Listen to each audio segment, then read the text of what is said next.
So hey guys, this is Mridul Pandey. Welcome back.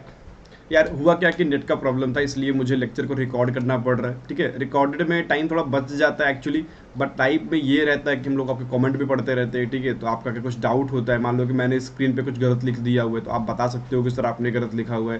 तो ये सब फ़ायदा रहता है लाइव क्लासेस में। और रिकॉर्डेड में वो चीज़ें आपको नहीं मिलेगा, लेकिन हाँ टाइम बच जाता है रिकॉर्डेड में। थोड़ा सा हमारा हमारा इफेक्टिव जो चीज़ें होंगी वो हम लोग जल्दी डिस्कस कर लेते हैं। ठीक है, तो कोई दिक्कत नहीं यार। ठीक है, दोनों करते रहेंगे। अगर लाइव क्लास हो पाई तो लाइव क्लास करेंगे, अगर रिकॉर्डेड हो पाया रिकॉर्डेड पढ़ रहे हैं। ठीक है, तो पूरा कंटेंट मिलेगा डीपीपी के साथ, हर एक चीज़ प्रोवाइड करने वाला हूँ।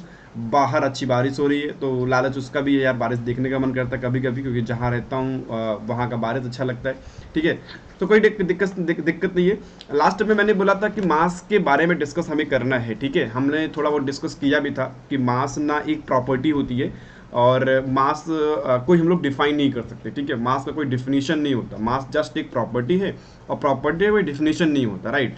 सो मास ना एक रिलेटिव टर्म होता है। मैंने डिस्कस किया था ना कि मास को हम लोग एक सब्सटेंस को हम लोगों ने क्या मान लिया। मान लो कि मेरा फोन हो गया, तो फोन के मास को हमने क्या मान लिया, एक कांस्टेंट मान लिया, एक मतलब एक आइडियल मान लिया।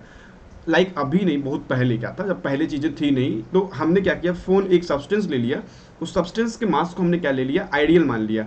अब बाकी जो सब्सटेंसेस होंगे, इससे हम क्या करेंगे, कंपेरिजन करेंगे। बस यही था रिलेटिव एटॉमिक मास। जो चाहे हम लोग पहले रिलेट करते थे, या हम लोग अभी के टाइम में जो हम लोग चीज़ करते हैं, तो वही चीज़ें वहाँ पे निकाला गया था। तो हम लोग उसी पे डिस्कशन करने वाले होंगे इस पर्टिकुलर टॉपिक पे। जो बच्चे अभी तक इसको देख चुके होंगे, ठीक है, वो लोग इसको बाकी अपने फ्रेंड के पास शेयर कर देंगे, क्योंकि ये लेक्चर काफ़ी डिटेल में है। ठीक है, मतलब ये नहीं है कि हम लोग 2-3 दिन क्लास करेंगे या 4-5 दिन क्लासेस करेंगे। आपको ऑल्टरनेट क्लासेस मिलेंगी, चाहे वो लाइव मिलेगी चाहे वो रिकॉर्डेड मिलेगी। आप जिस भी टाइम पे चाहें इस लेक्चर को कंप्लीट अच्छे से देख सकते हैं। ठीक है, तो आता डिस्कस करते हैं यार, मास पे डिस्कस करते हैं, मास की पूरी कहानी हम लोग डिस्कशन करना स्टार्ट करते हैं। ठीक है, चले, ओके, बढ़िया। तो हम लोगों ने यूनिट पे डिस्कशन कर लिया था, आते हैं डिस्कस करते हैं मास पे। तो भाई देखो, एटम को पढ़ने से पहले या मोल को पढ़ने से पहले हमें एटम के मास के बारे में डिस्कशन करना पड़ेगा। तो मैंने बोला था यार ना, पहले एक काम करते हैं, एटॉमिक मास छोड़ते ना, पहले हम लोग मास डिस्कशन करते हैं कि मास कहाँ से आया था। ठीक है, यानी ये मास जो डिफिनीशन हम लोग जिसका डिफाइन नहीं कर पा रहे हैं, उसका मास कैसे आया था। तो यार मास का सिंपल सा ये हो गया ना कि मास ना एक रिलेटिव टर्म होता है। जैसे मैंने आपसे पूछा कि व्हाट इज 1 kg, तो यार 1 kg एक्चुअली कुछ होता थोड़ी ना है, 1 kg बस बनाया गया है। ठीक है, जो 1 kg हम लोग आज के टाइम पे देखते हैं, वो एक रिलेटिव टर्म होता है। बनाया कैसे गया। अब सिंपल सी बात है, पूरी कहानी मैं आपको उठा सकता हूँ यार, अगर आपको कहानी डिस्कस करनी है। जैसे जैसे मान लो कि सपोज करो हुआ क्या यार ना, मतलब एक कहानी ऐसी है, कहानी नहीं एक्चुअली ये रियलिटी यही है कि रियलिटी ऐसी है कि मान के चलो कि हुआ क्या कि पहले हम लोगों ने जब चीज़ें डिस्कवर नहीं हुई थी, हमारे पास डिवाइसेस नहीं थे, तो हम लोगों ने क्या किया कि जो हमारे साइंटिस्ट उन लोगों ने क्या किया कि कुछ चीज़ों को उन्होंने फिक्स मान लिया, क्योंकि उसको आइडियल मान लिया, आइडियल के रिस्पेक्ट में बाकी लोगों का मास निकालना स्टार्ट कर दिए। तो वो क्या था, वो हमारा था, यही था, प्लेटिनम इरेडियम की एक रॉड थी, यानी it is defined as the mass of particular international prototype made up of platinum iridium and kept at the international bureau of weight and measure, ये फ्रांस में है। पूरी कहानी डिस्कस करता हूँ। जैसे भाई हुआ क्या कि मास को हम लोग, मान लो भाई आप, प्रॉब्लम ये था कि यार साइंस में आपको पढ़ना लिखना है, तो साइंस में आपको पढ़ने लिखने के लिए मास की तो ज़रूरत पड़ेगी ना। मान लो कि जिस सब्सटेंस के बारे में आप पढ़ने वाले हो, तो उसका मास निकालना पड़ेगा, उसका वॉल्यूम निकालना पड़ेगा, अलग अलग चीज़ें होंगी, डेंसिटी निकालनी पड़ेगी। अब लोगों के पास प्रॉब्लम था, लोग कैसे फाइंड करें। तो उन्होंने कहा एक काम करते हैं ना यार, हमारे पास डिवाइस तो है नहीं, पता भी नहीं था डिवाइस कुछ आने वाला भी है आगे चल के, इतना एडवांस हम लोग हो जाएंगे। उन्होंने कहा एक काम करते हैं ना, रिलेट करते हैं। तो उन्होंने कहा कि इस एक सब्सटेंस को, जो प्लेटिनम इरेडियम की रॉड थी, उन्होंने क्या किया, उसको एक आइडियल मान लिया। क्या मान लिया उन्होंने, मान लिया इसको आइडियल मान लिया। ये हो गया, आइडियल हो गया। अब आइडियल मान करके उन्होंने क्या किया, बाकी सब्सटेंस को इससे रिलेट करना स्टार्ट कर दिया। ठीक है, बाकी जो सब्सटेंस थे, इस सब्सटेंस को इन्होंने रिलेट किया। जैसे अब अच्छा, इन्होंने आइडियल मान के इसको क्या बोल दिया, 1 kg बोल दिया। क्या हो गया, ये हो गया 1 kg हो गया। अब भाई ना, इससे वो लोग क्या करने लगे, कंपैरिजन करने लगे। सिंपल सी बात है, जैसे मान लो कि अब सिंपल सी बात है यार कि मान लो कि एक वेट मशीन हो गया, ठीक है, जिससे हम लोग वेट को निकालते हैं। तो उसके दो पहलू होते हैं। ठीक है, एक पहलू ये हो गया, बेसिकली कैसे बनाते हैं उसको, कैसे बनाते हैं ना, एक पहलू ये हो गया ये, और एक कैसा हो गया, एक इधर हो गया, ये ऐसा हो गया। तो उन्होंने क्या किया, एक साइड में क्या रखा, उस बॉक्स को, यानी जो ये था, इस प्लेटिनम इरिडियम की रॉड को रखना स्टार्ट कर दिया। तो सपोज करो यार ना, हमें मान लो कि मास निकालना हुआ, मान लो कि मेरा मास निकालना हुआ, एमपी सर का मास निकालना हुआ, तो सिंपल सा हुआ क्या कि मास ऑफ, ठीक है, मास ऑफ एमपी सर, ठीक है, मास ऑफ एमपी सर। अब एमपी सर का मास आप कैसे निकालोगे? सिंपल सी बात है कि जैसे इस बॉक्स को रखना कितना पड़ा, 70 टाइम, मतलब भाई एक 1 kg का है, इसको मान लो बेटा अभी के टाइम पे मेरा मास कितना है, 72 kg है, तो इस बॉक्स को या इस रॉड को कितना टाइम रखना पड़ेगा, यानी इसके जैसे 72 रॉड को रखना पड़ेगा, तभी ये इक्वल हो जाएगा ना, यानी कि ये मास का है आपस में रिलेट कर रहा है। भाई ऐसे ही एटॉमिक मास की डिस्कवरी हुई है कि मास, जो एटॉमिक मास हम लोग बोलते हैं, एटॉमिक मास जो हमारी बुक में लिखा हुआ ना .12 वाला डेफिनेशन, वो एक रिलेटिव टर्म होता है। एक्चुअली वो रिलेट किया गया है जो हम लोग आज के टाइम पे अपने पास हम लोग पढ़ते हैं, जिसको हम लोग मानते हैं। तो यार डिस्कशन करते हैं, ठीक है। जैसे हम लोगों ने इसको स्टैंडर्ड माना था, वहां पे हम लोगों ने स्टैंडर्ड को माना हुआ था। आप इसको लिख सकते हो, बेसिक चीजें हैं जो आप शायद पहले से कुछ बच्चे जानते होंगे मास के बारे में, कि एटॉमिक मास या मास कैसे आया था, मास की उत्पत्ति कैसे हुई थी, मास को हम लोग कैसे डिफाइन करते हैं। तो मैक्सिमम लोग इस चीज को जानते होंगे, प्लैटिनम रेडियम की रॉड होती है, उससे ये चीज निकाला गया है, ठीक है। आते डिस्कस करते हैं एटॉमिक मास पे, डिस्कशन स्टार्ट करते हैं, ठीक है। ये काफी अच्छा टर्म रहेगा, तो हम लोग स्टार्ट करते हैं एटॉमिक मास से। भाई हुआ क्या कि जब केमिस्ट्री में स्टार्टिंग हुई तो एटॉमिक मास को ना, अब देखो केमिस्ट्री में हम लोग आज के टाइम पे कार्बन 12 लेते हैं, लेकिन इसके पहले 2-3 थियरी और है। हाइड्रोजन को माना गया था, ठीक है, हाइड्रोजन को माना गया था, हाइड्रोजन के बाद ऑक्सीजन लिया गया, लेकिन इन सब चीज़ों पे नहीं बैठ रही थी चीज़ें, इसलिए मैं उन सब चीज़ों पे डिस्कशन कर भी नहीं रहा हूँ, ना तो आपसे पूछी जाएंगी। कार्बन को लिया गया स्टैंडर्ड, ठीक है। कार्बन का एक होता है 12 वाला आइटम, यानी कार्बन का आइसोटोप होता है। कार्बन के 12 को उन्होंने क्या लिया, यानी साइंटिस्ट लोगों ने क्या किया, एक आइडियल मान लिया। कितना माना, ये हुआ आपका आइडियल। इन्होंने इसको आइडियल मान के चीज़ें स्टार्ट किया, यानी उन्होंने बोला कि ये आइडियल हो गया। अब आइडियल का मतलब कार्बन के 12 को उन्होंने आइडियल माना, एक्चुअली कार्बन के 12 को भी आइडियल नहीं माना। उन्होंने क्या किया, इसका 12 वाला पार्ट निकाला, यानी जो हम लोगों ने आइडियल माना है वो आइडियल ये है 1/12 इंटू में mass of 1 carbon 12 atom. Actually ना कार्बन कई तरीके के होते हैं, कार्बन 12 होता है, कार्बन 13, कार्बन 14 होता है, क्योंकि वो आइसोटोप्स होते हैं। तो कार्बन 12 जो होता है वो मोस्ट कॉमन होता है, सबसे ज़्यादा वही पाया जाता है। तो हम लोगों ने क्या किया, एक कार्बन एटम को उसका 12 वाला पार्ट लिया, ठीक है। कार्बन 12 के, यानी कि कार्बन जो 12 वाला टाइप होता है उसका 12 वाला पार्ट का एक पार्ट उठा लिया उन्होंने, राइट, सिंपल सी बात है। अच्छा, अब ना इसको आइडियल माना गया, इसे क्या लिया गया, इसे भाई सब लिया गया है आइडियल, यही आपका आइडियल हो गया, यानी इतने को जो मैंने नीचे लिखा ना इसको आइडियल माना गया, ठीक है। ये आपका आइडियल हो गया चुका होगा। अच्छा, फिर हम लोगों ने क्या किया, हम लोगों ने इसको ले लिया आइडियल। तो मान लो कि चलो यार सिंपल से वही बात हो गई कि हम लोग एक वेट मशीन लेते हैं और एक तरफ हम लोग ऑक्सीजन लेके आते हैं। अब हमें ऑक्सीजन का मास निकालना था, ठीक है। हम लोगों ने क्या किया, एक तरफ बेटा वेट मशीन लिया हुआ है, ठीक है, जहाँ पे हम लोग ऑक्सीजन का मास निकालने वाले होंगे, ऑक्सीजन का, नाइट्रोजन का, सोडियम का, कुछ भी मास निकालने वाले होंगे। तो हमने क्या किया, हमने सिंपल से ये काम किया, हमने ना इसको लिया हुआ आइडियल। ये क्या है बेटा, ये आपका आइडियल हो चुका है, ठीक है, ये क्या है आपका आइडियल हो चुका है। तो हमें मास निकालना था किसका, हमें मास निकालना था ऑक्सीजन का मास निकालना था। एक काम करते निकालते हैं नाइट्रोजन का मास, ठीक है। तो हमने कहा मास ऑफ 1 नाइट्रोजन एटम, हमने बोला कि मास ऑफ, हमारा मेन यही तो उद्देश्य था, क्या हुआ, मास ऑफ, ठीक है, मास ऑफ 1 नाइट्रोजन एटम। हमें नाइट्रोजन के एक एटम का मास निकालना था, ठीक है। तो हमने देखा कि जो आइडियल लिया था भाई, अगर आपको याद होगा यहाँ पे, तो इस रॉड को मेरे मास के लिए 72 टाइम रखना पड़ा था, सिंपल सी बात है।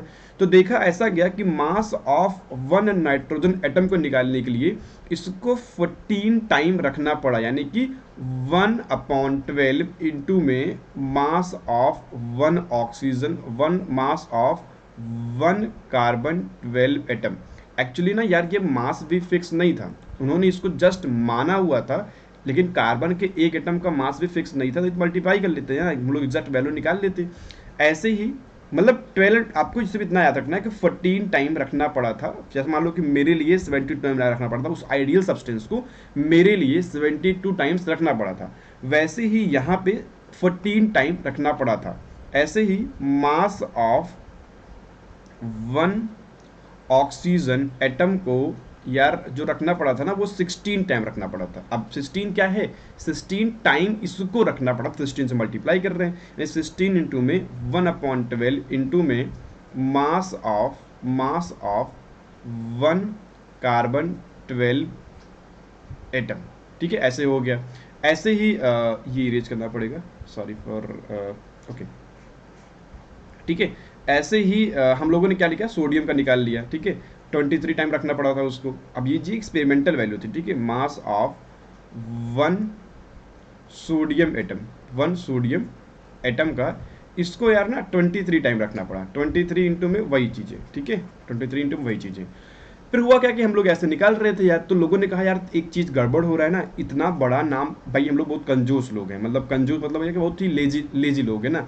तो लगा यार इतना बड़ा नाम जो हम लोगों ने यार लिखा हुआ है ना यार, ये थोड़ा सा अजीब लग रहा है, मतलब इतना बड़ा नाम कैसे डिस्कशन करें, कैसे लर्न करें, कि हम लोग यार कैसे बोल रहे हैं उसको, हम लोग बोल रहे हैं कि mass of one carbon atom, one mass of one nitrogen atom equal to 14 into में 1/12 इंटू में mass of one carbon atom. तो लोगों ने कहा एक काम करो भाई, ये जो होगा ना, ये इसको हम लोग एक नया नाम देते हैं, उसका नाम क्या रखते हैं हम लोग, लिखते हैं एएमयू लिख देते हैं, एटॉमिक मास यूनिट, यानी कि मास की हम लोग एटम के मास की एक बनाते हैं यूनिट, जिसको हम लोग क्या बोलेंगे, बोलेंगे एएमयू बोलेंगे। इसका पूरा नाम क्या है, एटॉमिक मास यूनिट बोलते हैं, ठीक है, क्या बोलेंगे, एटॉमिक मास यूनिट बोलते हैं। तो एक काम करो, इसको हम लोग बोलेंगे एएमयू बोलेंगे, एएमयू बोलेंगे। अब सिंपल सा बेटा, अगर इतने का नाम एएमयू हो चुका होगा तो यानी इसका मास यहाँ पे कितना आएगा, यहाँ पे आ जाएगा 14 एएमयू आएगा, कितना आएगा 14 एएमयू आएगा। इसका बेटा कितना आएगा 16 एएमयू, 16 इंटू में उतना टाइम ना 16 एएमयू हो गया, ठीक है। सिर्फ ऊपर वाले का नाम है बेटा, इतना इतना एएमयू के इक्वल हुआ, ये कितना हुआ 23 एएमयू हो गया, 23 एएमयू हो चुका होगा, ठीक है। जहाँ पे एएमयू का डेफिनेशन, एएमयू का फुल फॉर्म क्या होता है, एटॉमिक मास यूनिट। ये क्या हुआ, एटॉमिक मास यूनिट, सिंपल सी बात थी, एटॉमिक मास यूनिट इसका होता है, मतलब ये मतलब बेसिकली एक बना दिया गया कि एटम के मास को यूनिट में निकालने के लिए ये चीज़ बना दिया गया, एटॉमिक मास यूनिट वर्ड एक निकल के आता है, ठीक है। तो सिंपल सी बात थी 23 एएमयू, ठीक है, 14 एएमयू। तो अलग अलग सब्सटेंस का हम लोगों ने ऐसे मास निकाल लिया। मान लो कि हमें निकालना हुआ बोरान का, तो हम लोगों ने बोरान को जितना टाइम रखा, हम लोगों ने एक साइड क्या रखा, बोरान रखा, हमने यहाँ पे क्या रखा, बोरान रखा। हमने देखा इसको 9 टाइम रखना पड़ा, कितना हो गया 9 एएमयू हो चुका होगा, सिंपल सी बात थी। हम लोगों ने निकाल लिया क्लोरीन, हम लोगों ने देखा 35 टाइम रखना पड़ रहा है उसको, अलग अलग चीज़ें हो गया। तो भाई वही चीज़ निकल के आ रही थी, ठीक है, सिंपल सी बात थी, वही चीज़ें निकल के आ रही है, हम लोग यहाँ पे पढ़ रहे थे। इसको आप नोट कर सकते हो, ठीक है, इसको आप नोट करो, फिर हम लोग इसको डिस्कशन करते हैं, ठीक है, अच्छे से। प्लीज़ पहले आप इसको नोट करो, फिर हम लोग इसको डिस्कशन करते हैं, राइट।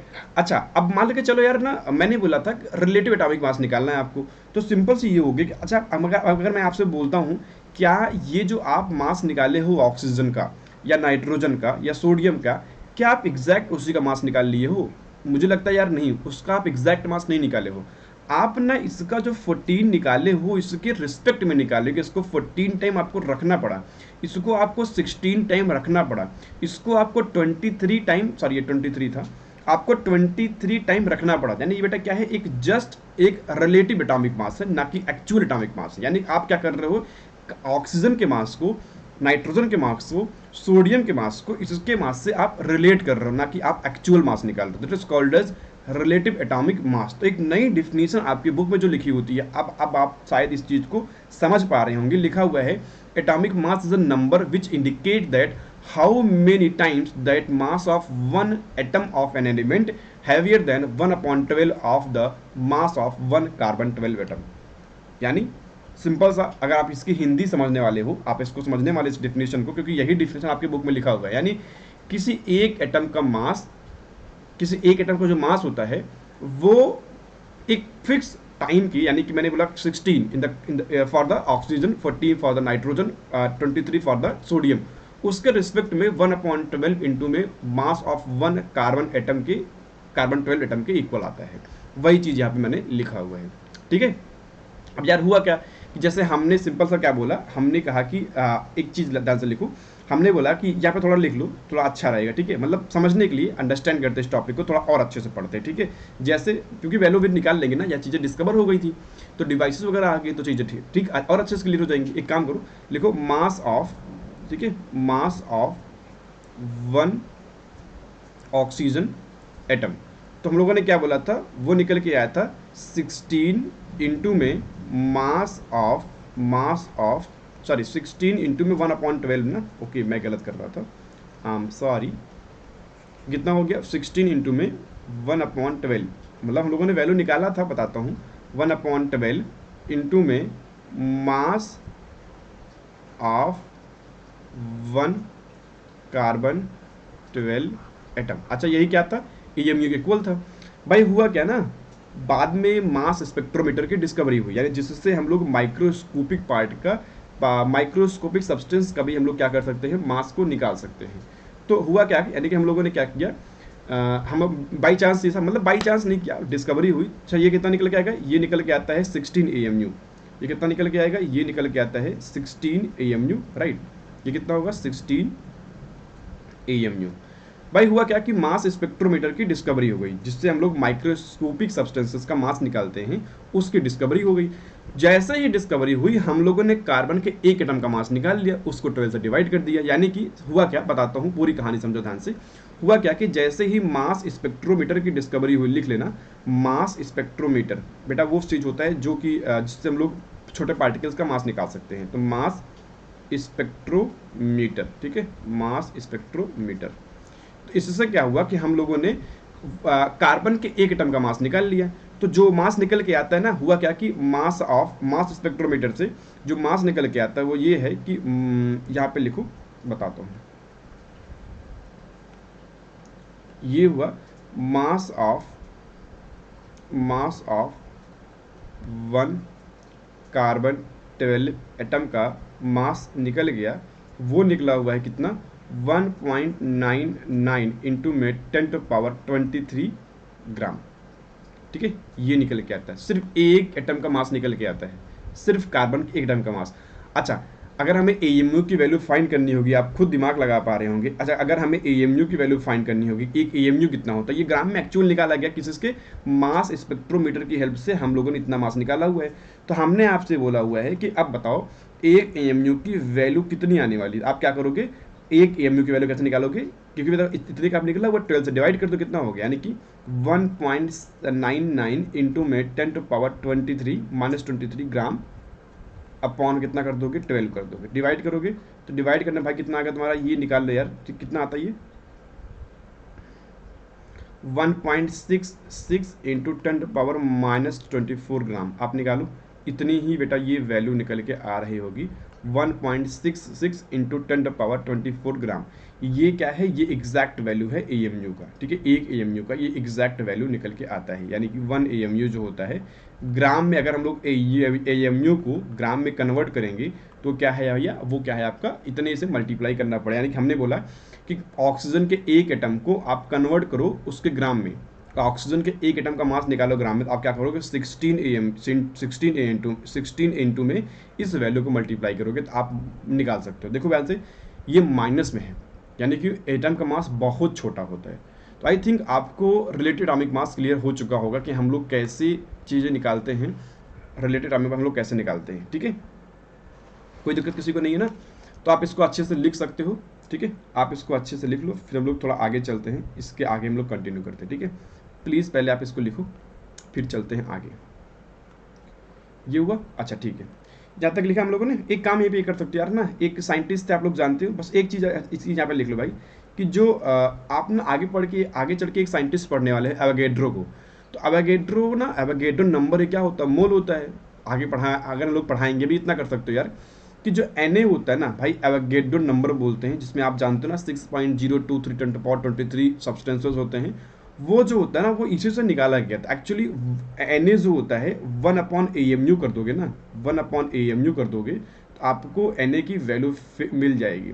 सिंपल सी बात थी, मैं ये बोल रहा था कि Na जो होता है एवोगैड्रो नंबर बेटा वो नंबर होता है, अगर हम लोग AMU को 1/AMU करते हैं, यानी कि हमने क्या किया 1/AMU कर दूंगा तो एक वैल्यू मिलेगी, उसका मतलब कितना होता है वैल्यू, वो 6.023 10 कितना लिख लो आप, 6.023 10⁻23 ये वैल्यू फाइंड होती है, इतना वैल्यू फाइंड होगा। अभी हम लोग इसको रिलेट करने वाले, निकालेंगे कैसे निकल के आता है, वो तो मैं AMU पढ़ा रहा था, मैंने कहा इसको डिस्कस कर ही देता हूँ यार, ठीक है, कोई दिक्कत किसी को होने वाला नहीं है, ठीक है। चलें आगे, बढ़िया, ठीक है। तो अच्छा ठीक है, इसके आगे डिस्कस करते हुआ क्या कि भाई हुआ क्या कि जो नेचर में एटम्स होते हैं ना, जो एलिमेंट्स होते हैं, वो एलिमेंट्स ना एक ही टाइप में एग्जिस्ट नहीं करते। देखो हम लोगों ने बोला था ना, एटॉमिक मास हम लोग डिस्कस कर लिया हुआ है, रिलेटेड एटॉमिक मास से भी डिस्कस कर लिया, दो चीज़ें हम लोगों ने डिस्कस कर लिया हुआ है। आते डिस्कस करते हैं हम लोग एवरेज एटॉमिक मास पे डिस्कस करते हैं, काफ़ी चीज़ें ये काफ़ी इंपॉर्टेंट है। होता क्या है भाई ना, कि जैसे एलिमेंट्स जो बनता है, अगर हम लोग बात करेंगे एलिमेंट्स का, मान लो कि चलो यार एक एलिमेंट्स, ये पेन हो हमारा एलिमेंट्स हो गया, ठीक है। तो एलिमेंट्स जो होता है ना वो एटम से मिलकर बना होता है। सिंपल सी बात ये है कि जो एलिमेंट्स होंगे it form by the combination of atoms. तो छोटे छोटे एटम्स होंगे, एटम से मिलके एलिमेंट्स बना होता है, ठीक है, एटम से मिलके बना होता है। अब एटम्स क्या यार बहुत टाइप हो सकते हैं, मतलब एटम्स सिमिलर होते हैं, एटम्स ये तो सिमिलर ही हैं, बस इनकी थोड़ी सी प्रॉपर्टी कभी कभी मैच नहीं करती है, इनकी थोड़ी सी प्रॉपर्टी कभी कभी मैच नहीं करती है। तो जैसे उनको आइसोटोप्स बोलते हैं, जब उनका नंबर ऑफ न्यूट्रॉन डिफर हो जाए, ठीक है, वो तो बड़ी कहानी है आइसोटोप्स के केस में। तो होता क्या है ना यार, ये देखो मान लो मैंने यहाँ पे एग्जांपल लिखा हुआ है 1H1 1H2, ठीक है, 1H1 है ये एक्चुअली ये मैं कवर कर रहा हूँ बेटा, ये 1H1 है, 1H2 है, 1H3 है। तो हाइड्रोजन के एक एलिमेंट में ना ये तीनों पाए जाते हैं, हाइड्रोजन के एक एलिमेंट में तीनों पाए जाते हैं, बस इनका अमाउंट अलग अलग होता है, ठीक है, मतलब ये प्रोटियम होता है, ड्यूटेरियम एंड टाइटेरियम होता है। तो मे बी कि मैं बोलता हूँ कि ये, अब भाई देखो मास डिफर कर रहा है, ठीक है, यानी कि सिंपल देखो कि एक चीज बोलता है बेटा आइसोटोप्स होता है, आइसोटोप्स होता है। तो आइसोटोप्स ना मैक्सिमम एलिमेंट्स के आइसोटोप्स होते हैं, यानी कि वही एटम्स कई फॉर्म में एग्जिस्ट करते हैं and they combine together to form element and molecules and compound also. तो यार मास का हम लोग फिक्स कैसे निकाल पाएंगे, फिर तो वही बात हो गई ना यार कि फ्रैक्शनल हो गया फिर तो ना, फिर तो फ्रैक्शन में निकल के, मतलब क्लोरीन का हम लोग बोलते हैं 35.5 बोलते हैं, AMU निकल के आता है। सर वो चीज़ें कैसे निकल के आता है भाई, वही क्या है हमारा फ्रैक्शनल है, ठीक है। तो भैया होता क्या है कि जैसे यहाँ पे क्या होता है ना कि अलग अलग सब्सटेंसेस हैं, मान लो कि हमने बोला ना कि ये हाइड्रोजन हो गया, तो हाइड्रोजन तीन फॉर्म में एग्जिस्ट करता है, ये हो गया, एक होता है बेटा 1H1 होता है, मैं यहाँ पे लिख देता हूँ शायद आपको दिख नहीं रहा होगा, 1H1 होता है, 1H2 होता है, 1H3 होता है। लेकिन आप लोग हाइड्रोजन मास कितना लेते हो, इसी को आप 1 ही मान के चलते बेटा, क्योंकि ये सबसे ज़्यादा होता है, 99.99 होता है, ठीक है, 99.99% यही होता है। तो ओवरऑल यही तो मेन आएगा। तो क्लोरीन केस में भी यही होता है, ठीक है। तो ये आपका फ्रैक्शनल एटॉमिक मास होता है, हम लोग इस पर आगे क्वेश्चन करने वाले, बताएंगे कैसे चीज़ें निकालते हैं, सिंपल सी बात है, ठीक है, ओके। फिर बेटा ये फ्रैक्शनल हो गया। अच्छा आते डिस्कस करते हैं एवरेज एटॉमिक मास पे डिस्कस करते हैं, ठीक है। एक होता है एवरेज एटॉमिक मास। तो सपोज करो कि मैंने बोला क्लोरीन के दो आइसोटोप्स होते हैं, क्लोरीन के दो आइसोटोप्स हैं भाई, क्लोरीन के दो आइसोटोप्स में जैसे क्लोरीन का एक होता है 1735 होता है भाई, एक क्लोरीन का होता है 37 होता है, ठीक है, दो होते हैं क्लोरीन के। अब जब नेचर में देखा गया तो जो इनका रेशियो होता है हमेशा, जो इनका बेटा रेशियो निकल गया, यानी अगर कार्बन, अगर हम लोग एटम की बात करते हैं तो 4 में हमेशा 3 ये होंगे, ठीक है, 3 ये होंगे और ये 1 होता है, यानी जो इनका रेशियो निकल के आता है वो 3:1 का रेशियो निकल के आता है, ठीक है, यानी कि 3 और ये, यानी कि ये कितने होंगे, ये 75% होते हैं और ये कितने होंगे 25% होते हैं, ठीक है, ये 25% 25% निकल के आते हैं। तो अगर इनको आपका एवरेज निकालना हुआ, सिंपल सी बात है कि अगर इनका आपको एवरेज निकालना हुआ तो कैसे निकालोगे, सिंपल सी बात थी कि एवरेज एटॉमिक मास आप कैसे निकालोगे, तो आसान हो गया, एवरेज एटॉमिक मास आप कैसे निकालने वाले हो, एवरेज एटॉमिक मास बहुत अच्छे से आप निकाल सकते हो।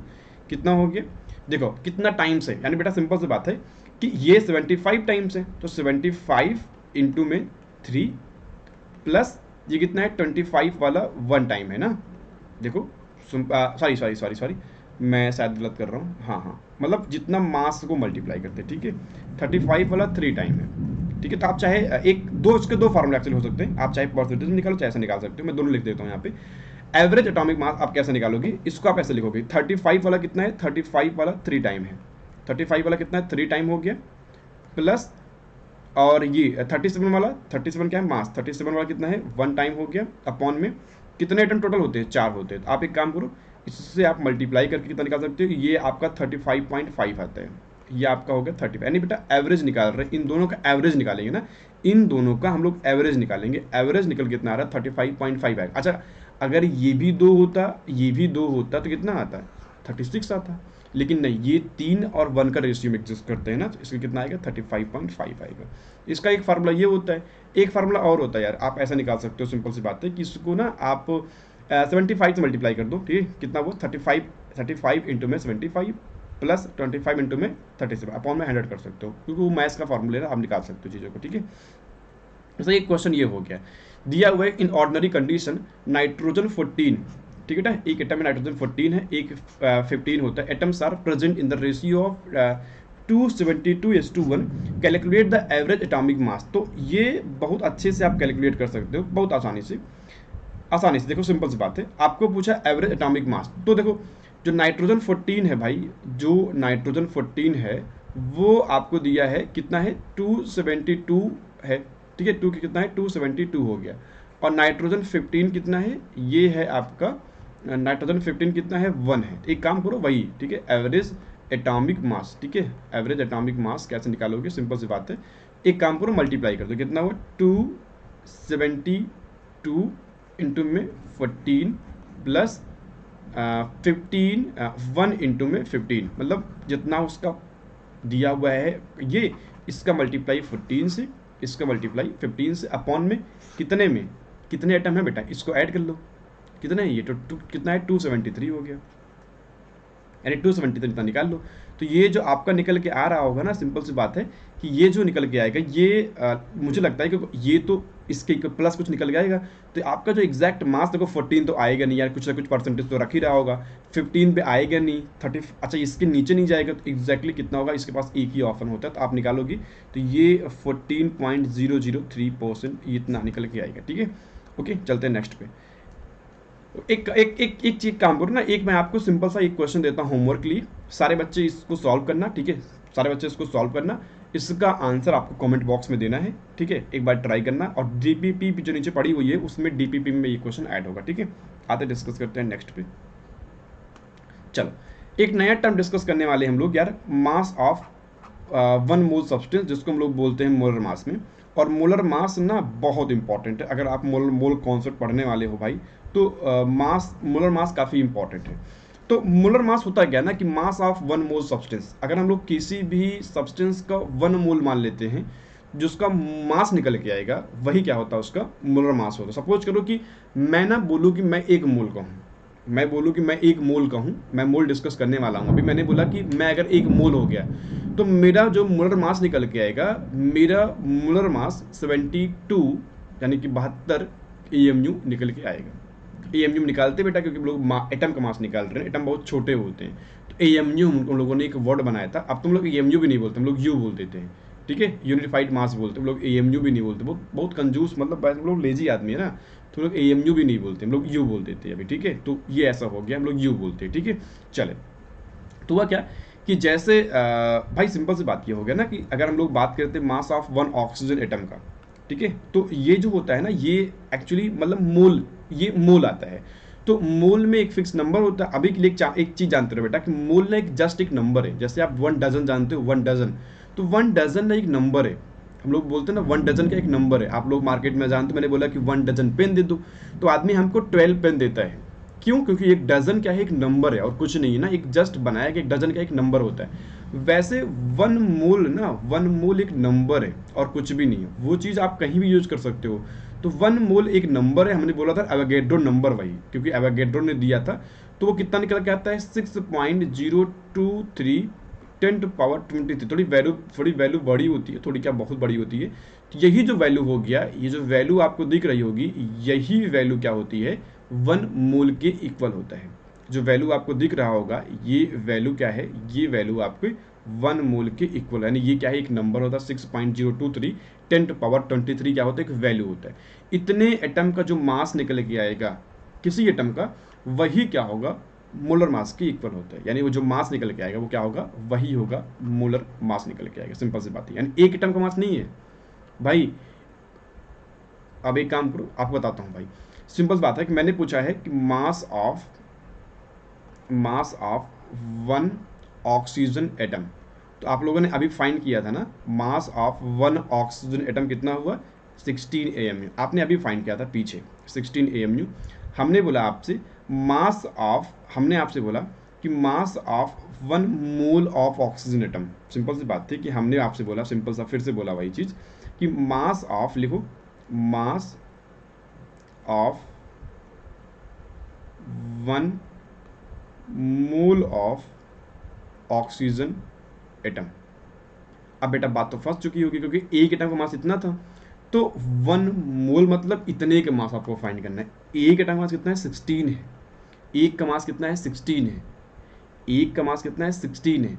आपको 1 मोल का निकालना पड़ेगा, ठीक है, आपको 1 मोल का निकालना पड़ेगा। क्या करोगे, आप इतने से डिवीजन करोगे, ठीक है, आप मल्टीप्लाई करोगे, सॉरी क्या करेगा, मल्टीप्लाई करेगा। एक का मास कितना था, क्या करोगे 16 इंटू इतने से मल्टीप्लाई कर दोगे, तो सिंपल क्या निकल की चीज़ें आपके पास बेटा वैल्यू चीज़ें निकल के आ जाएंगी। एक काम और भी कर सकते हो, अगर मैं इसको सिंपल फॉर्म में लेना चाहूँ, एक काम कर सकते हो, अगर आपको याद होगा तो मैंने AMU को अभी कुछ लिखा हुआ था, अगर आपको याद होगा। अच्छा एक काम करो, एक काम कर सकते हो, मास ऑफ 1 मोल ऑफ ऑक्सीजन। अच्छा 1 मोल क्या होता है, Na होता है, हम लोग इसको Na बोलते हैं। क्या बोलते हैं, Na बोलते हैं। कितना हो गया 16, ठीक है, अगर आपको याद हो कितना लिखोगे आप, 16 AMU इंटू में कितना लिखोगे, Na लिखोगे। Na क्या है, ये नंबर हो गया, मैंने लिखवाया था ना, Na क्या हो गया, Na यही नंबर हो गया। अच्छा आपको याद होगा तो हम लोगों ने इसका एक फार्मूला लिखा था पीछे, क्योंकि वही ज़रूरत थी ना, AMU को हम लोगों ने एक फार्मूला लिखा था, आपको याद होगा तो पीछे आप देख सकते हो, आपको दिखा दो पीछे, नहीं तो आपको कहाँ कहाँ से लिखवाया आपने। हम लोगों ने ये लिखा हुआ है फार्मूला, भाई कहाँ गया फार्मूला, ये देखो Na इक्वल टू 1/mu। आप एक काम करो, इस वैल्यू को आप चेंज कर सकते हो ना, यानी कितना हुआ, ये हुआ आपका। अच्छा AMU कितना होगा, AMU बेटा आपका हो सकता है, मैंने पेन का चेंज करता हूँ, AMU कितना हो गया, ये हो जा भैया 1/AMU इक्वल टू Na, यानी Na इक्वल टू 1/AMU, वही तो हुआ। एक कम कर सकते हो, MU कितना हुआ, AMU हो गया 1/Na ग्राम, कितना हुआ 1/Na ग्राम इंटू में Na, तो Na कट गया, कितना आ रहा है ये 16 ग्राम निकल के आ रहा है। ये ही काफ़ी इंपॉर्टेंट था, यानी एक एटम का मास बेटा कितना निकल रहा है, 16 AMU निकल के आ रहा है। एक मोल का मास कितना निकल के आ रहा है, 16 ग्राम निकल के आ रहा है, ठीक है 16 ग्राम, क्योंकि एक मोल AMU में निकाल रहे थे ना सारी भैया, एक एटम का मास निकाल रहे थे। एक एटम इतना छोटा था, एक एटम कितना था, इतना छोटा था, हम लोग एक एटम का निकाल इतने का मास निकाल रहे, कितना होगा 16 ग्राम होगा ना, आप मल्टीप्लाई करके देखो कितना है, 16 ग्राम आएगा। तो ये जो वैल्यू होगी वही वैल्यू क्या होती है आपकी मोल में निकल के आता है, यानी कि अगर हम लोग निकालने वाले होंगे मोलर मास, बेटा मोलर मास हमेशा ग्राम में निकालते हैं, जानते रहना, मोलर मास हमेशा ग्राम में होता है, और जो हम लोग मॉलिकुलर मास निकालेंगे वो एक का मास होता है। तो मॉलिकुलर मास में और मोलर मास में डिफरेंस यही होता है कि मॉलिकुलर मास एक मॉलिक्यूल का मास होता है, और मोलर मास एक मोल की मास होता है, ठीक है, तो इसलिए ये मास छोटा आ रहा होगा, ये मास बहुत बड़ा आ रहा है, ठीक है, वैल्यू इक्वल होगी लेकिन यूनिट में बहुत बड़ा डिफरेंस है भाई, ये एक एटम का मास है, ये एक मोल एटम का मास है, तो इसलिए कंफ्यूज मत होना इस चीज़ को लेके, ठीक है। मैं आपको यहाँ पे सिंपल फिर से लिख ही देता हूँ क्योंकि आप कंफ्यूज हो सकते हो, मुझे पता है बेटा, फिर से लिख लेना, फॉर ऑक्सीजन एटम, ठीक है, for the oxygen atom, confuse बच्चे बहुत होते हैं, फॉर द ऑक्सीजन एटम, ठीक है, फॉर द ऑक्सीजन एटम, अगर मैं बात करता हूँ 16 AMU for the oxygen atom, बेटा ये आप लिख लो, एक निकल के आएगा 16 AMU, 16 AMU, तो 16 AMU क्या होता है और 16 ग्राम क्या होता है, 16 ग्राम और 16 AMU, तो 16 AMU एक एटम का मास होता है, यानी कि ये क्या है, ये है mass of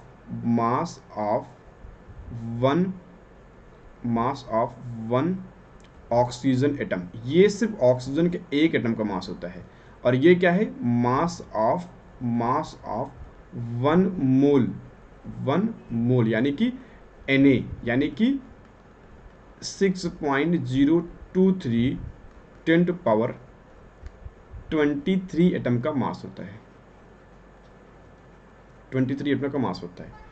I think it is clear right now, okay. इतने एटम का मास कितना होगा, 16 ग्राम होगा, इतने कितना होगा, एक कितना होगा 16 AMU होगा, तो इतना जानते रहना।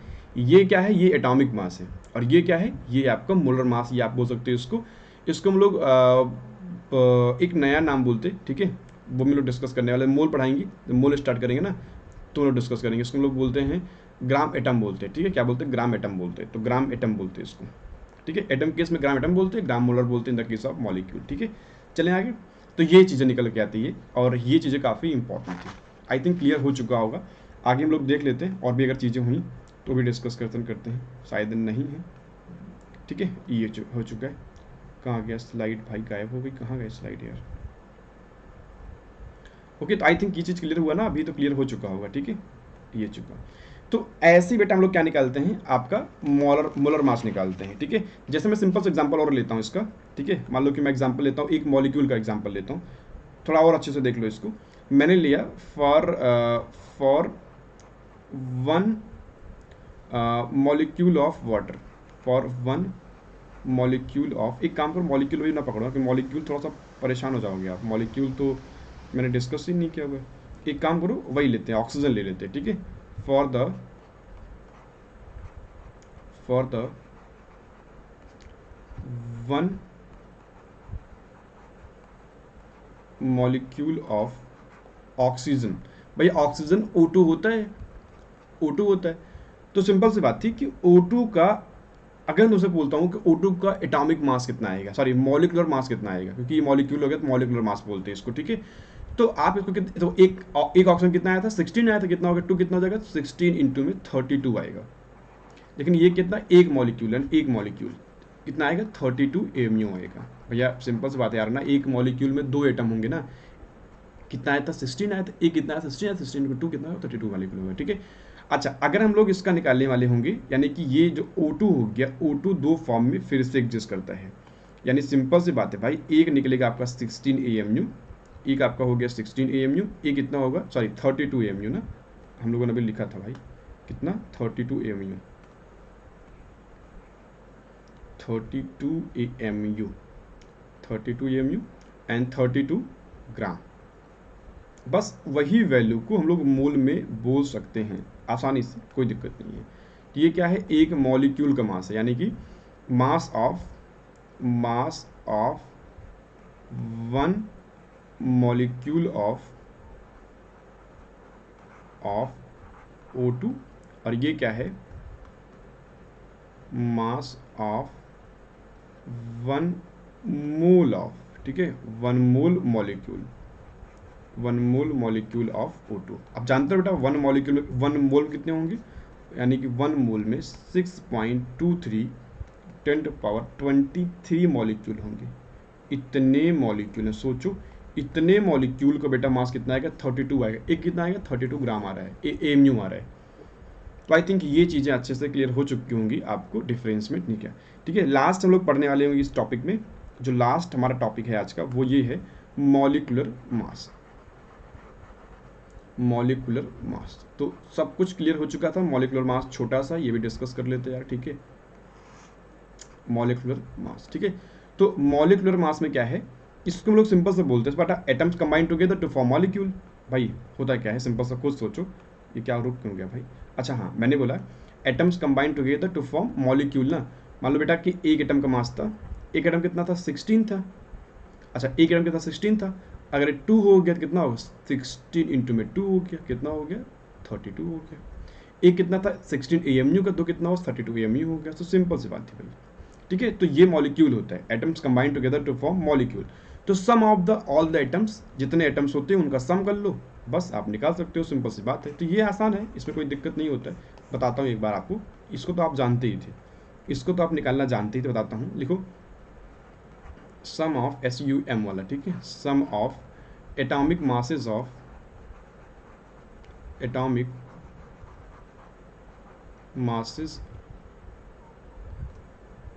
MASSES, ठीक है। सम ऑफ मतलब जितने एटम्स होते हैं उनका आप सम कर लो बस, एटॉमिक मासेस ऑफ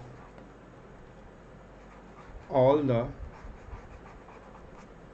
ठीक है, all the present atom in a molecule, या कंपाउंड भी बोल सकते हैं, ठीक है, मॉलिक्यूल या कंपाउंड, ठीक है, मॉलिक्यूल या कंपाउंड भी बोल सकते हैं, ठीक है। जैसे सिंपल बात बेटा, मैंने वो ले लिया, वाटर ले लिया, मैंने क्या लिया, मैंने ले लिया वाटर। तो वाटर में अब आप वाटर का मास निकालना है, तो सिंपल सी बात है भाई, यहाँ पे आप ना एक वैल्यू लिखना, अब मैं लिखवाने वाला हूँ अभी उस चीज़ को। जैसे आपको पता है कि हाइड्रोजन के एक एटम मास कितना होता है 1 होता है, ऑक्सीजन कितना होता है, ऑक्सीजन 16 होता है। तो आप करने क्या वाले, सिंपल सी बात थी कि आप ना ये कितना है 2 टाइम कितना हो गया कि एक का मास कितना होता है 1 होता है, 2 कितना हो जाएगा 2 इंटू में 1 हो गया, प्लस एक ऑक्सीजन कितना होता है 16 होता है, कितना निकल के आएगा 18। लेकिन 18 क्या है, ग्राम नहीं AMU, क्यों, क्योंकि एक ही तो मॉलिक्यूल है यार ना भैया, एक मॉलिक्यूल में एक एटम इसका होता है, तो वो AMU में होगा, कितना वो 16 AMU होगा। भाई ये कितना हुआ, 1 AMU होगा, कितना निकला 18 AMU आपका ये वैल्यू निकल के आ रहा होगा, ठीक है। ऐसे ही तो आपको कुछ एक, मैं ना एक काम करता हूँ, मैं कुछ आपको कुछ वैल्यू लिखा देता हूँ, उस वैल्यू को आप याद कर लोगे ना तो आपके लिए थोड़ी आसानी रहेगी, जो केमिस्ट्री में यूज बेसिकली होते हैं, तो आप उन्हीं की वैल्यू आप याद कर लो, मतलब कुछ एटम का आप वैल्यू याद कर लो, उनसे आपका काफ़ी चीज़ें अच्छा हो सकता है। तो बस उस एटम का आप लिख सकते हो, नेक्स्ट में हम लोग कुछ प्रैक्टिस कर लेंगे, ठीक है, और उससे आप आराम से निकाल सकते हो बस, ठीक है। एक काम करो, कुछ वैल्यू लिख लो, आज के लिए इतना ही करते हैं, काफ़ी लंबा लेक्चर हो गया, रिकॉर्डेड बनाना पड़ा तो तब भी इफेक्टिव होता है, रिकॉर्डेड अच्छा होता है, हर चीज़ डिस्कस कर लिया और चीज़ें क्लियर भी हो चुकी होंगी। एक काम करो, लिखो भाई, हाइड्रोजन कितना होता है 1, 1 क्या है, एटॉमिक मास है, एटॉमिक नंबर नहीं लिखवा रहे, लोग सोचेंगे सर मुझे याद नहीं होता, ये लिख लो अच्छे से। और इसको कोई याद नहीं करना, धीरे धीरे अपने आप याद होती है, ठीक है, क्योंकि यूज उसका अपने आप याद हो जाएंगे, ठीक है। लिखो, लिथियम कितना होता है 7 होता है, जिनका यूज है मैं वही लिखवा रहा हूँ, ठीक है, बाकी हम लोग यूज नहीं करते हैं। कार्बन 12 होता है, ऑक्सीजन अपने ऑक्सीजन कितना 16, नाइट्रोजन आपने अभी निकाला था, शायद मैं बार बार वही लिखता हूँ, कितना वो 14 हो गया, ठीक है, ये हो गया। ये जानते रहो 19, फ्लोरीन कितना था 19, नियॉन का जानते रहो, ये भी इंपॉर्टेंट है 20, उतना इंपॉर्टेंट नहीं था एक्चुअली। सोडियम कितना होता है 23 होता है, ये इंपॉर्टेंट है। मैग्नीशियम का एक डबल होता है 24, ये भी इंपॉर्टेंट है। सब इंपॉर्टेंट लिखवा रहा हूँ मैं, लिखवा रखा हो रहा है इसका। अच्छा ये मास किसमें, AMU में सब कुछ है, ये एक एटम का, भैया एक एटम का मास लिखवा रहा कितना AMU में आएंगे, ठीक है, इसलिए परेशान बिल्कुल मत होना कि सर क्या करवा रहे हो, सर क्या क्या क्या क्या क्या क्या, तो यही रोना गाना मत करना, ठीक है। ये हो गया। पोटेशियम बेटा लिख लो, पोटेशियम जो होता है वो 39 होता है, ठीक है, 31 होता है, ठीक है, 31। कैल्शियम बेटा आपका होता है 30, सॉरी मैं थोड़ा गलत कर रहा हूँ शायद, हाँ ये सॉरी ये एक्चुअली ना फास्फोरस है, ये सिल्क में बात फास्फोरस आता है ना, मैं ऑर्डर में लिखवा रहा था, फास्फोरस हो गया। कैल्शियम 40 होता है आपका, पोटेशियम होता है 39 होता है, ठीक है। क्लोरीन बेटा लिख सकते हो 35.5, ये एवरेज निकल के आ रहा है, ठीक है, एक्चुअल मास नहीं है क्लोरीन का, 35.5। मैंने कार्बन लिखा, कार्बन 12 हो गया, सही है। बेटा ब्रोमीन लिख लो, इसी के साथ आता है 80 पूछा जाता है, ठीक है। आयोडीन जानते रहो, सब लोग भाई भाई हैं, ठीक है, 127 होता है, ठीक है। बाकी कुछ एटम्स ऐसे होते हैं जैसे मान लो आप लोग जानते हैं कॉपर आपका यूज होता है, ठीक है, तो 63.5 होता है कॉपर का, ठीक है, कॉपर ये है, CU कॉपर है। एंड जेडन का कभी कभी बेटा यूज होता है 65 होता है, ठीक है। आयरन का बहुत यूज होता है 56 होता है, ठीक है, 56। और बेटा ब्रोमीन का हो ही गया। बेरियम काफ़ी यूज होता है 157, याद रखो 137 होता है, ठीक है। बाकी इतने ही होते हैं, ठीक है, इतना ही है। आपका AG बहुत यूज होता है 108, AG बहुत यूज होता है 108 यूज होता है। एंड बस इतने ही हैं जिनको हम लोग यूज करते हैं। तो जैसे आपको मैं एक एग्जांपल दिखा देता हूँ हम लोग मास कैसे निकालते हैं। इसमें मैंने बोला हुआ है कि H2SO4 का मास कितना निकल के आएगा। सपोज करो कि H2SO4 एक मॉलिक्यूल होता है आपका, मतलब जानते रहो H2SO4 एक मॉलिक्यूल होता है। हमने पूछा कि H2SO4 के एक मॉलिक्यूल का मास कितना निकल गया। एक मॉलिक्यूल में दो एटम किसके हैं, हाइड्रोजन के, एक है सल्फर के, चार कितने हैं ऑक्सीजन के।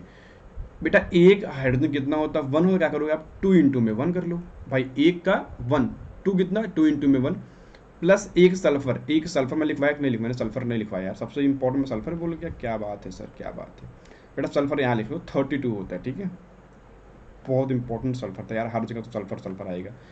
एक ऑक्सीजन कितना हो सर, एक सल्फर कितना हो 32 प्लस एक ऑक्सीजन कितना होता है, एक ऑक्सीजन सर 16 है, कितना आ जाएगा 4 इंटू में 16 भाई, इसका मास कितना निकल के आएगा 98। लेकिन क्या AMU, ग्राम नहीं, AMU। हाँ ग्राम अगर लिखोगे तो एक मोल का होगा, एक मॉलिक्यूल का नहीं, ठीक है। तो आई थिंक इतना ही करना आपको ज़रूरी था। आप इस चीज़ को फिर से लिख सकते हो, ठीक है, अच्छे से इसको कर लो भाई। फिर हम लोग मिलेंगे अपने नेक्स्ट लेक्चर में, कल नहीं परसों, ठीक है, परसों हम लोग फिर से इसका कंटिन्यू कर लेंगे, कोई दिक्कत किसी को नहीं होना चाहिए, ठीक है। और इस वीडियो को मैक्सिमम बच्चे एक काम करना यार, शेयर कर देना, ठीक है, हम लोग मैक्सिमम बच्चे इस चीज़ को शेयर कर देना, और काफ़ी मेहनत कर रहे हैं यार हम लोग, ठीक है। तो एक काम करना, इस वीडियो को आप पूरा अच्छे से शेयर कर देना हर बच्चे के पास, फिर हम लोग मिलेंगे, इसका कंटिन्यू हम लोग करने वाले होंगे, ठीक है। सारे बच्चे इसको एनरोल करो, सारे बच्चे इसको शेयर करो, और जिन्होंने सब्सक्राइब नहीं किया होगा डू इट राइट नाउ, ठीक है। बाकी डिस्क्रिप्शन में आपके लिए एक पड़ी होगी DPP, उस DPP को आप सॉल्व करना, ठीक है। सारे बच्चे सॉल्व जरूर करना DPP को, भाई बहुत ज़रूरी है DPP को सॉल्व करना। और बाकी चीज़ें मैं आपको बताता हूँ, डिस्क्रिप्शन में कुछ क्लास के लिंक पड़े होंगे अनअकैडमी की, स्पेशल के, प्लस क्लासेस के, पेड क्लासेस के, आप अगर अनअकैडमी पे आना चाहते हैं तो आप उसको ज्वाइन कर सकते हैं, उसको इनरोल कर सकते हैं, ठीक है। चलें, तो आज के लिए इतना ही करते, मिलते हैं हम लोग इसके आगे परसों, इसके आगे हम लोग कंटिन्यू करेंगे। सारे बच्चे इस वीडियो को शेयर जरूर करना है भाई, आपको कसम है, ठीक है। तो इसको आपको शेयर जरूर करना है, यानी कि हर बच्चे के पास इसको शेयर करना बहुत जरूरी है, ठीक है। सब लोग मिलते हैं नेक्स्ट लेक्चर में, इसके आगे हम लोग कंटिन्यू करेंगे, ठीक है। तब तक के लिए बाय बाय, सी या, बाय बाय।